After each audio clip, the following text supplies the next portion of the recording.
துணை குரு அடி போற்றி. நேயர்கள் ஜோதிட அன்பர்கள் அனைவருக்கும் அன்பான வணக்கங்கள். நான் உங்கள் வாழ்க வளமுடன் ஜோதிடர் ஸ்ரீ குரு சுந்தர வடிவேல். இப்போ பார்த்தீங்கன்னா 2025 செப்டம்பர் மாத பலாபலன்கள் ஒவ்வொரு ராசிக்கும் எப்படி இருக்கும், என்ன செய்யலாம், என்ன செய்யக்கூடாது, என்ன விதமான வழிபாடுகள் உகந்ததாக இருக்கும், நட்சத்திர பலன்கள் எப்படி இருக்குது அப்படிங்கிறதை பற்றி முழுமையாக நம்ம விரிவாக ஒவ்வொரு ராசிக்கும் நம்ம பார்க்க இருக்கிறோம். இந்த செப்டம்பர் மாதத்தோட நிறைய விஷயங்கள் நடக்க இருக்குது. அது என்ன அப்படின்னு பார்த்தீங்கன்னா 4 கிரகங்களின் பெயர்ச்சி இருக்கக்கூடிய மாதம் அப்படின்னா அந்த செப்டம்பர் மாதம் தான். பார்த்தீங்கன்னா தொடர்ச்சியாக 13ஆம் தேதி செவ்வாய் பகவான் பயிற்சி ஆகிறார், செப்டம்பர் 13. செப்டம்பர் 14 அப்படிங்கிறது சுக்கிரன் பயிற்சி ஆகிறார். அடுத்து செப்டம்பர் 16 புதன் பகவான் பயிற்சி ஆகிறார். அடுத்து செப்டம்பர் 17 சூரியனும் பார்த்தீங்கன்னா அடுத்த ராசிக்கு பயணம் போகிறார். அப்போ இந்த காலகட்டத்தில் பல்வேறு விதமான மாற்றங்கள், கிரகத்தின் மாற்றம் எப்படி நடக்குது அப்படிங்கிறத பொறுத்து ஒவ்வொரு ராசிக்கும் பல்வேறு விதமான மாற்றங்களை முன்னேற்றங்களையும் எதிர்பார்க்கக்கூடிய மாதமாக இந்த மாதம் அப்படிங்கிறது அமைஞ்சிருக்குது. எந்தெந்த ராசிக்கு எப்படி இருக்குது அப்படிங்கிறத விரிவாக தெளிவாக இப்போ நம்ம பார்க்கலாம். இப்போ உங்கள் ராசிக்கு எப்படி இருக்குது அப்படிங்கிறத பார்ப்போம். துலாம் ராசி காலச்சக்கரத்தின் 7வது ராசியாக இருக்கக்கூடிய துலாம் ராசி அன்பர்களுக்கு இந்த செப்டம்பர் மாதம் எப்படி இருக்க போகுது, செப்டம்பர் மாதம் என்ன மாதிரி கிரக மாற்றங்கள்லாம் நடக்குது அப்படிங்கிறத பற்றிலாம் நம்ம விரிவாக பார்க்க இருக்கிறோம். அந்த வகையில் துலாம் ராசி அப்படின்னா சுக்கிரனோட ஆதிக்கம் நிறைய இருக்குது. சனி பகவான் உச்சம் பெறக்கூடிய ஒரு ராசியாகவும் இருக்குது. துலாம் ராசியை பொறுத்த வகையில் பார்த்தீங்கன்னா தனக்காக வாழ்ந்ததை விட பிறருக்காக வாழ்கிறது அப்படிங்கிற ஒரு அமைப்பு பார்த்தீங்கன்னா துலாம் ராசிக்கு நிறையவே உண்டு. இவங்களுக்காக ஒரு விஷயத்தை செஞ்சுக்கணும் அப்படின்னா செஞ்சுக்க மாட்டாங்க. திட்டம்லாம் போடுவாங்க, யோசிப்பாங்க, சிந்தனையெல்லாம் நல்லா இருக்கும். ஆனால் அதை செயல்பாட்டுக்குள்ள வராது. ஆனால் மற்றவங்களுக்கு ஏதோ ஒரு விஷயம் செய்யணும் அப்படின்னா முதலாக போய் நின்று உதவக்கூடிய குணம் அப்படிங்கிறது உண்டு. அது மட்டும் இல்லாமல் தனக்கு தெரிஞ்ச விஷயத்தை மற்றவங்களுக்கு சொல்லிக் கொடுக்கறது, தெரியப்படுத்துறது அப்படிங்கிறத வெளிப்படையாக பேசக்கூடிய ஒரு தன்மை அப்படிங்கிறது துலாம் ராசிக்குனே உண்டான ஒரு சிறப்பு. துலாம் ராசியை பொறுத்த வகையில் நேர்மை, உண்மை அப்படிங்கிற ஒரு விஷயத்தை ரொம்ப ஸ்ட்ராங்காக பிடிச்சி வச்சுக்கக்கூடிய ஒரு அமைப்பு அப்படிங்கிறது உண்டு. துலாம் ராசி அன்பர்கள் இந்த காலகட்டத்தில் ராசிநாதன் அப்படிங்கிற ஒரு 10ஆம் இடம் தொழில் ஸ்தான அமைப்புகளை பெற்றிருக்கிறார். அது எந்த காலகட்டம் வரையும் பார்த்தோம்னா செப்டம்பர் 14ஆம் தேதி வரையும் பார்த்தீங்கன்னா 10ஆம் இடத்தில் இருக்கக்கூடிய சுக்கிர பகவான் 14ஆம் தேதிக்கு பிறகு 11ஆம் இடம் ஷிஃப்ட் ஆகிறார். இது ஒரு அமைப்பு. இப்போ எது சார்ந்து போய்கிட்டு இருக்கு அப்படின்னு பார்த்தோம்னா துலாம் ராசி அன்பர்களோட எண்ண ஓட்டங்கள் எல்லாமே வேலை, தொழில், வருமானம். இதுதான் மெயின் அடிப்படை. இப்போ வேலையை பற்றிய சிந்தனை என்ன, நல்ல வேலை கிடைக்கணும், நல்ல வருமானம் எடுக்கணும். தொழில் நல்லபடியாக தொழிலை செய்யணும், நல்ல வருமானத்தை ஈட்டணும். வியாபாரம் நல்லா இருக்கணும் அப்படிங்கிறதுல தான் அதிகப்படியான அக்கறையும் முயற்சியும் எடுத்துக்கிட்டு இருப்பீங்க.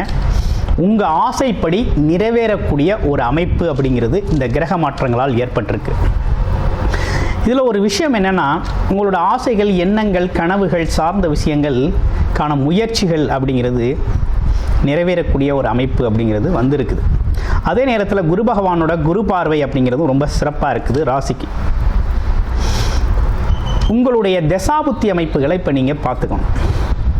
ஏன்னா 11ஆம் இடம் சொல்லக்கூடிய லாபஸ்தானத்தில் கேது பகவான் அமர்ந்திருக்கிறார். அவரோட இணைவு பெறுவார். யார்? சுக்கிரன் இணைவு பெறுவார். அப்போ கேது அப்படிங்கிறவர் உங்களுடைய பிறப்பு ஜாதகத்தில் கேது தசையோ கேது புத்தியோ நடக்குதா அப்படிங்கிறத பார்த்துக்கணும். ஏன்னா 11ஆம் இடங்கிறது ஆசைகள், எண்ணங்கள், கனவுகள், நீண்ட நெடுநாள் முயற்சி செஞ்ச விஷயங்கள், எதிர்பாராத மாற்றங்கள், திருப்பங்கள் நடக்கக்கூடிய ஒரு இடம், ஒரு அமைப்பு, லாபம் கிடைக்கக்கூடிய அமைப்பு. ஒன்லி லாபஸ்தானம். லாபஸ்தானத்தில் கேது பகவான் அமர்ந்து ராசிநாதன் அங்கே போய் அமர்றாரு அப்படின்னா என்ன ஆகும்? கொஞ்சம் உழைப்புக்கான ஊதியம், அந்தஸ்து, கௌரவம், ஆசைகள், எண்ணங்கள் நிறைவேறுறதுல கொஞ்சம் தடை தாமதங்களை ஏற்படுத்துவார். ஏற்படுத்தக்கூடிய ஒரு அமைப்பு அப்படிங்கிறது இருக்குது. அதே 11ஆம் அதிபதியும் ஆட்சி பெற்று இருக்கக்கூடிய அமைப்பு அப்படிங்கிறது அதே காலகட்டத்தில் இருக்குது.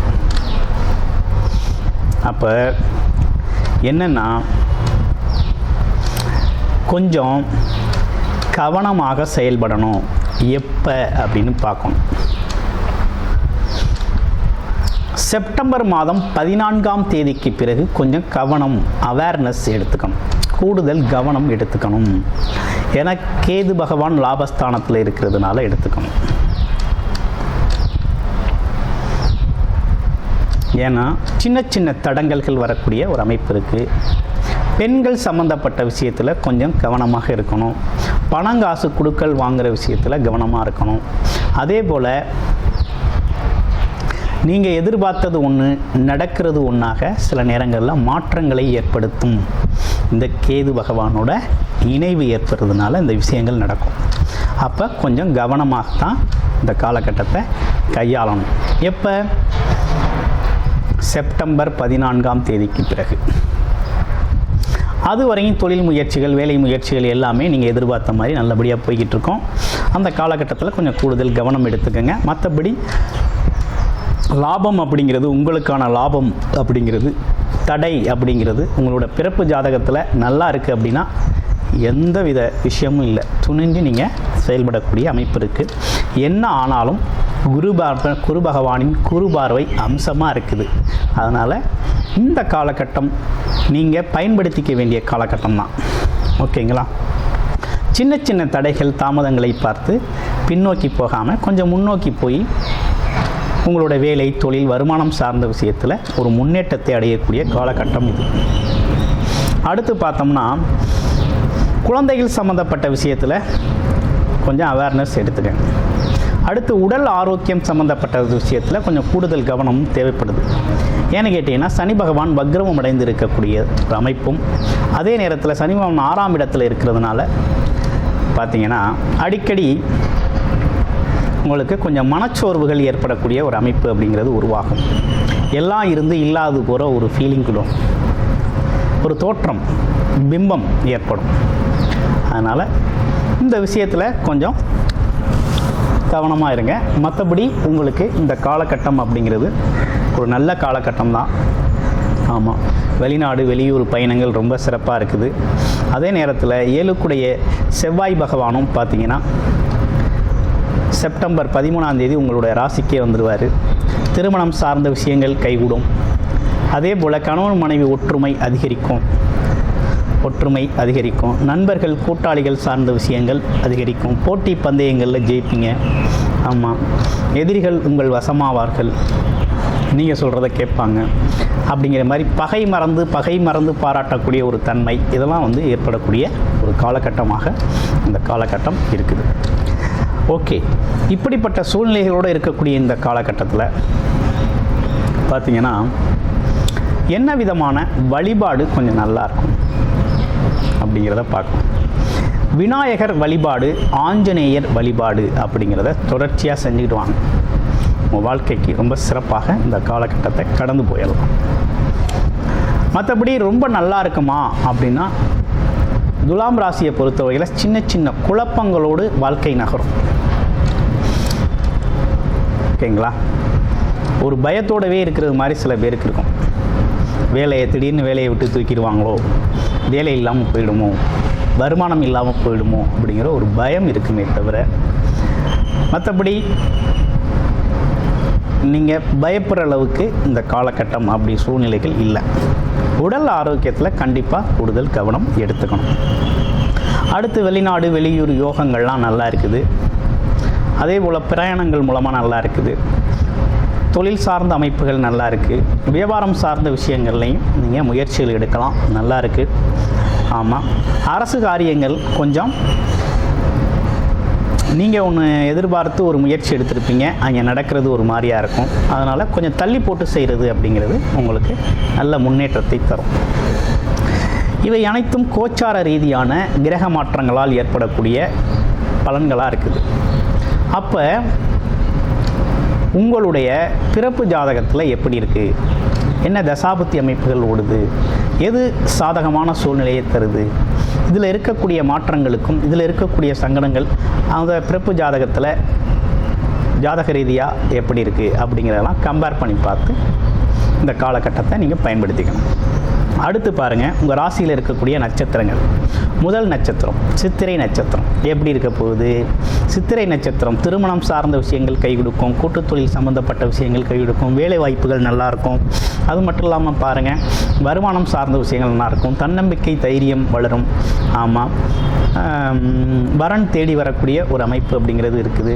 கணவன் மனைவி ஒற்றுமைகள் அதிகரிக்கக்கூடிய ஒரு அமைப்பு இருக்குது. விரிசல் இருந்தால் ஒற்றுமை அதிகரிக்கும் அப்படிங்கிற ஒரு அமைப்பெல்லாம் நல்லா இருக்குது. இளைய சகோதர உறவுகள் உங்களுக்கு உதவி செய்வாங்க.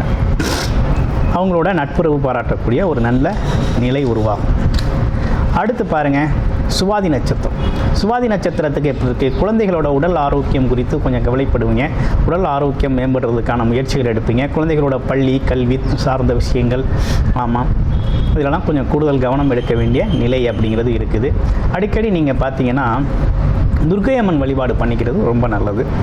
அது மட்டும் இல்லாமல் உங்களோட ஆழ்மனத எண்ணங்கள், பிரம்மாண்டமான ஆசைகள், கனவுகள் சார்ந்த முயற்சிகளை உங்களோட தசாபுத்தி அமைப்புகள் பிறப்பு ஜாதகத்தின் அடிப்படையில் அது எப்படி இருக்குது அப்படின்னு பார்த்துக்கிட்டு அதுக்கான முயற்சிகள் எடுங்க. ஆனால் சூழ்நிலைகள் ரொம்ப சாதகமாக இருக்குது. அடுத்து பாருங்கள், விசாக நட்சத்திரம். விசாக நட்சத்திரத்தை பொறுத்த வகையில் இந்த காலகட்டத்தில் பார்த்தீங்க அப்படின்னா வெளிநாடு வெளியூர் பயணங்கள் சார்ந்த விஷயங்கள் ரொம்ப நல்லா இருக்குது. தொழில் முயற்சிகள் நிறைய எடுப்பீங்க. ஆமாம், தொழில் சார்ந்த சொந்தமாக தொழில் செய்யக்கூடிய முயற்சிகள் நிறைய எடுக்கக்கூடிய ஒரு அமைப்பு இருக்குது. அதே விதத்தில் வேலை வாய்ப்புகளும் கிடைக்கக்கூடிய அமைப்பும் அப்படிங்கிறது சாதகமாக இருக்குது. சில பேருக்கு சின்ன சின்ன குழப்பங்கள் வந்து போகும். ஆமாம், இந்த குழப்பங்கள் வந்து போகும். குடும்பம் சார்ந்த விஷயங்களில் சின்ன சின்ன தடுமாற்றங்களும் குழப்பங்களும், குழந்தைகள் சம்மந்தப்பட்ட விஷயத்தில் சின்ன சின்ன குழப்பங்களும் தடுமாற்றங்களும் இருக்கும். இது ரொம்ப நாளைக்கு இருக்கக்கூடிய அமைப்பு இல்லை. இது பார்த்திங்கனாக்க வர செப்டம்பர் 14ஆம் தேதிக்கு பிறகு நல்ல மாற்றம் ஏற்படும். அதனால் வருமானம் சார்ந்த விஷயமும் நல்லா இருக்க போகுது. குடும்பமும் சுபிட்சமாக இருக்கக்கூடிய நல்ல அமைப்பு அப்படிங்கிறது உருவாயிருக்கு. ஆமாம், இப்படிப்பட்ட விஷயங்களோடு இந்த செப்டம்பர் மாதம் அப்படிங்கிறது துலாம் ராசிக்கு அமைஞ்சிருக்கு. நன்றி, வணக்கம், வாழ்த்துக்கள்.